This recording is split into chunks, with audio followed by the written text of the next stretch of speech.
Hey guys, this is Mel, and I'm here to talk about The Flash, episode 306, titled Shade, which premiered Tuesday, November 15, 2016 on the CW. Guys, before we begin, just a quick reminder, I haven't read any of the comics, so any of my thoughts, theories, predictions, which you are getting my genuine impressions of all those from this video, it's all based off of what I see on the screen. I don't have any comics to help me guide my predictions or know any significance to any names that are dropped in the show unless it's actually revealed on their significance behind the show. So just keep that in mind when you hear all my theories and my opinions and all that in this video. I'm recording this the same night I watched the episode for the first time, so you are really getting my genuine reaction before anyone else influence my perception of the show. And also, I only own my thoughts about the subject matter. Any photos from the TV show itself, I don't own any of that. That's from Google.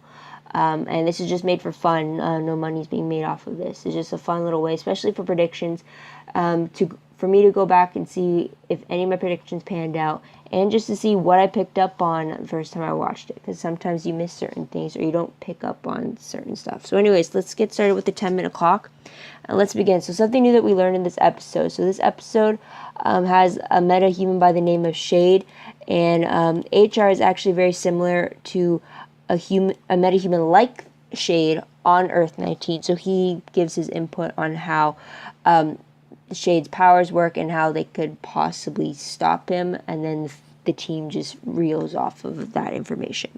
So aside from that, though, we get Wally is getting visions from Alchemy about being Kid Flash, which forces Barry to tell the West family about Wally's life in Flashpoint, which causes many conflicts over how to handle this. A lot of people are telling Wally not to pursue alchemy because having the powers is just too much danger and too much responsibility. But Wally is against that. He wants these powers so that he has the ability to help people. So that's where the conflict comes in. Also, alchemy's voice inside Wally's head gets into a possessive-like state. So eventually Barry and Joe lead a SWAT team as Wally leads them as they set a trap to get to alchemy. But in the very end, Wally is tempted enough to get his powers that he touches this rock that alchemy uses, and it results in him being cocooned or calcified from the looks of it. He's definitely encased in something. So this is probably, this shell that formed around is probably the husk skin that the CCPD has been finding and that Julian's been analyzing. Also, with this whole confrontation, we kind of see both Dr. Alchemy and Savitar, the god of speed, who is an invisible speedster that only Barry can see. Now, when I see this for the first time, episode-wise, I thought that Alchemy had come away from his cloak and kind of became Savitar. Like, it was Savitar underneath the Dr. Alchemy disguise. That was my original first impression of that scene going on. Because then for Dr. Alchemy, he's on his knees, and then all of a sudden his figure just disappears as his cloak becomes flat on the pavement, and then all of a sudden you see this speedster all around, which makes me assume that the man under the cloak was the speedster who reveals himself to be Savitar. But and then I remember that people were saying that Dr. Alchemy and Savitar were two different villains. So that's my confusion there. And as someone who's not read the comics, that's kind of where my confusion came from. So if anyone else thought that, let me know in the comments down below. I'd really appreciate that. Or if there's any key way, or if there's any way that you immediately knew the difference, or if you reading the comics is kind of what clued you into the fact that Dr. Alchemy is a separate entity to Savitar. Love to hear about that. But anyways, let's move on to tidbits. So in this episode, Caitlin reveals her powers to Cisco first before she's forced to reveal her powers to the rest of the Flash team due to Cisco probing her to tell them, since he can't really keep a secret. We also see Cisco vibing him and Caitlin to the future to see if Caitlin becomes Killer Frost as her request. And we actually see Vibe all suited up fighting against a suited up Killer Frost. Don't know there's circumstances behind it, but it really has Cisco freaked out, but he lies to Caitlin about it.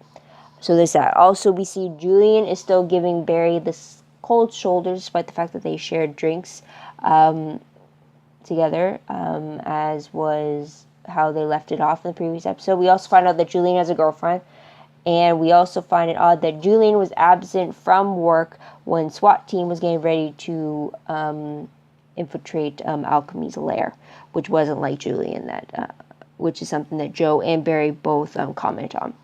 Moving on, though, we get Joe has his movie date with Cecile, but it does get interrupted when Shade attacks the premises. And then we also get HR using an Earth-19 device that allows him to change his face so that the world sees him as someone else, while the Flash team sees him as Harrison Wells. This really brought up some memories from the TV show Charm, because in Season 8, the Power of 3 used a spell that pretty much did the same thing. A spell that gave them different faces for the outside world to see, but when it came to family, they saw their original faces. So I thought that was pretty cool, how that brought back memories of an old favorite of mine. So moving on to most shocking moment of the episode. Originally, my most shocking moment had to be the fact that, to me, it looked like Alchemy was this Savitar speedster. So that's why it was my most shocking moment, because the fact that it was like a 2-in-1, I guess you could say. But then it kind of would have made sense how he would have been able to give people his powers, or give people their powers, because he also had powers. But apparently that's not the case. So maybe that's why it's a shocking moment as well, because I was wrong in that sense. Anyways, moving on, though, to top 3 favorite moments. The first one has to be the teaser footage of the future we got of Vibe attacking Killer Frost, or vice versa, in their new suits. So even though it was like for a split moment that we got to see the two of them fighting each other with their powers, I really like the fact that not only do we get to see the extent of their powers, but also we got to see glimpses of what their new suits were going to be like. CW had kind of released a behind-the-scenes video pertaining to the costumes on the show, and in one of the brief snippets, you do get glimpses of their suits on hangers, but the fact that we got to see them in them was pretty awesome, and I like it.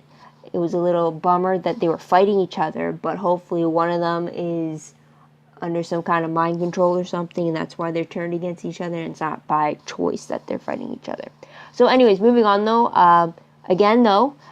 my favorite has to be with Caitlin and Cisco, and it was mainly the comfort level between the two of them, how Cisco was trying to reassure Caitlin that she's not going to turn evil, she's not going to become Killer Frost, and how he believes that they will find a way to stop this, or they will find a way to prevent this. And then Caitlin I really like the fact that she confided in Cisco. I really like that she draws her support from him. I just really like the friendship between them and the family unit they have formed together. I love that for sure.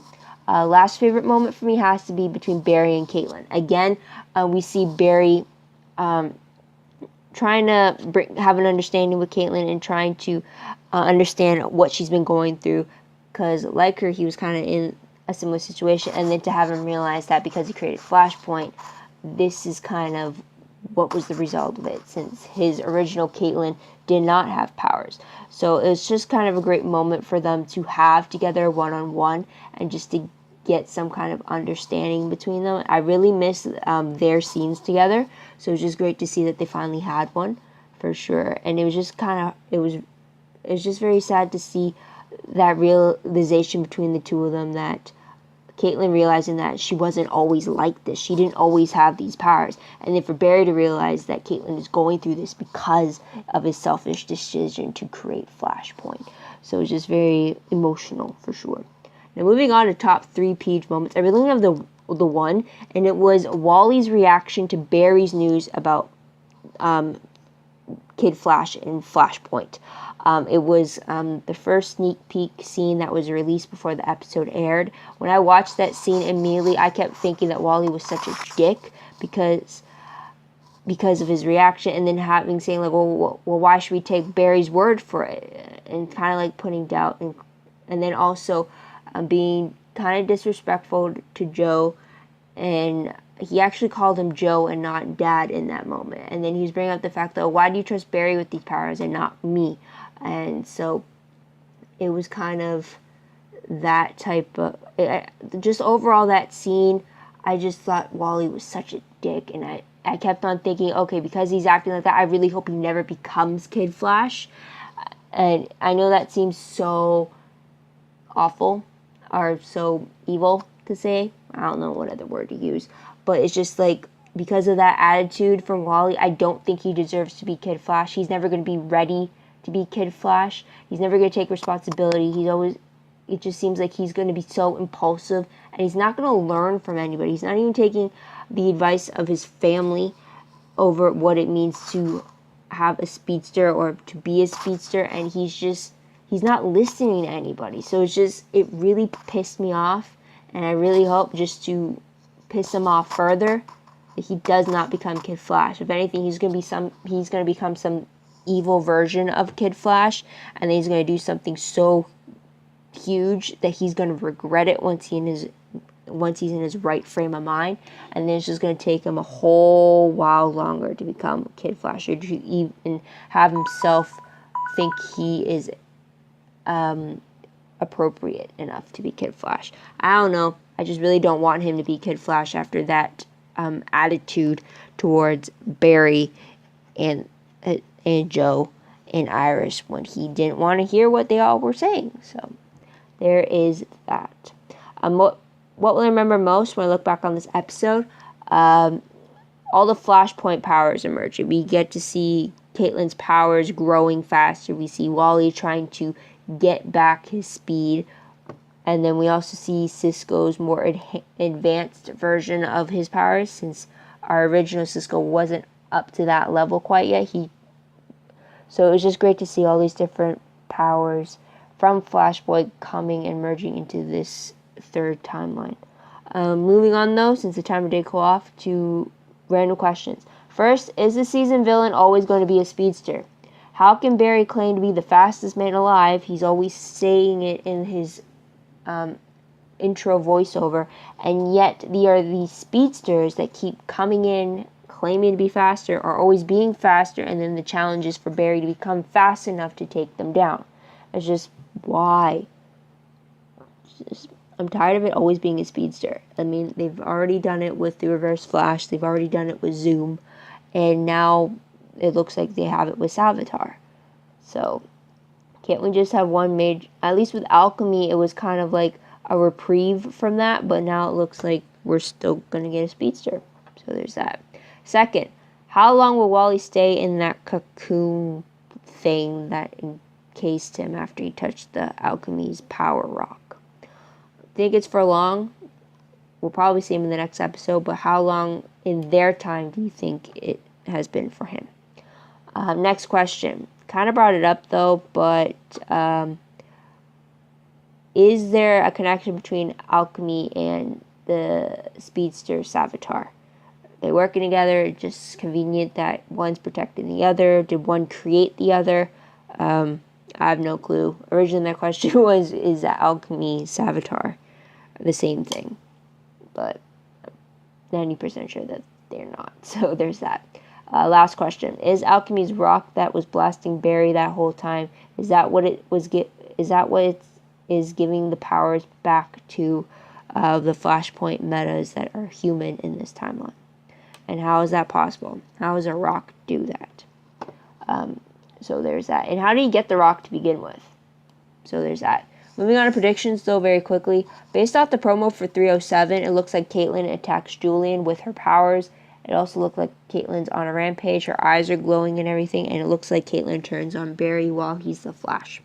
Now, according to the synopsis, though, for 307, we get Kevin Smith back to direct. And from the looks of it, it reads that Caitlin uses her powers to save Barry, but as her mother predicted, the effort unleashes her inner Killer Frost. Killer Frost goes on a rampage looking for Dr. Alchemy. She kidnaps Julian and battles both the Flash and Vibe. Meanwhile, Joe and HR have a heart-to-heart talk. So, I I don't really have much predictions, except for the fact that this is the episode where we find out either Caitlyn is able to control her inner Killer Frost, or they're going to have to find some way to suppress her powers until she can get a handle on it, or they're going to have to lock her up in the pipeline. But I don't really think they're going to get to that, considering I saw Caitlyn in the crossover promo. So there's that. And the fact that they have released some of the crossover footage is a little distracting. So I'll just leave it at that. But what did you guys think of the episode? What did you guys like about it? What do you guys think is going to happen next? Let me know in the comments down below. I'd love to hear about it, as well as your own thoughts and theories. Also, don't forget to like this video, subscribe to my channel, and check out my other videos if you haven't done so already. If you want, check out my Tumblr page. The link for that is down below. I reblog promos, web clips, quotes, GIFs, synopses, all of that. I try to keep up to date, but if you want to follow along as I do that, go follow me there. Also, my WordPress account is attached to that, so go check that out as well. It's still a work in progress, but I'm slowly getting to it, or getting through it. And that's about it. So thank you guys for tuning in. I hope you come back next week to see what I have to say about the next episode. But until then, this is Mel. Wish you a great day, great week, wherever you are. Bye for now.